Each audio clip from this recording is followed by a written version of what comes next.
not only picked up 1 wicket, he picked up 2 in 2. It was in a bit of a rush.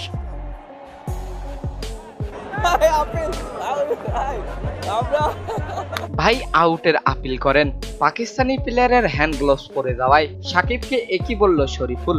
দর্শক বিস্তারিত জানতে ভিডিওটি না টেনে সম্পূর্ণ দেখতে থাকুন। রাওয়ালপিন্ডিতে বাংলাদেশ পাকিস্তানের ম্যাচ চলাকালীন একটি হাস্যকর কাহিনীর সাক্ষী হলো ক্রিকেট বিশ্ব। যেই কাহিনী দেখে সাইড বেঞ্চে বসা শরীফুল থেকে শুরু করে বাংলাদেশের প্রত্যেকটি প্লেয়ার এবং পাকিস্তানের প্রত্যেকটি প্লেয়ার সবাই হাসা শুরু করে দেয় এবং একজন তো সাকিবকে চিল্লিয়ে বলে, ভাই আউটের আপিল করেন, আউটের। এই কাহিনীটি ঘটে 37তম ওভারের প্রথমের দিকে।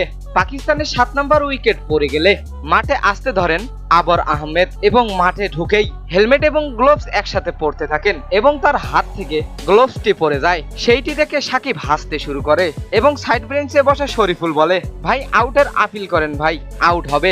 সেটা শুনে সবাই হাসতে থাকে, কারণ এই রকম আউট একমাত্র বাংলাদেশিরাই করেছিল, তাও আবার শ্রীলঙ্কার বিপক্ষে। ম্যাথুইসকে এই আউট করে, তাই তো শরীফুল সাকিবকে মজা চলে বলেই বসে, ভাই আউটের আপিল করেন, আউট হবে। সেইটা শুনে সাকিব হাসতে থাকে। তো দর্শক, শরীফুল ও সাকিবের এমন মজার ভিডিও আপনাদের কাছে কেমন লেগেছে জানিয়ে দিবেন। এ বিষয়ে আপনাদের গুরুত্বপূর্ণ মতামত আমাদের ভিডিওর কমেন্ট বক্সে।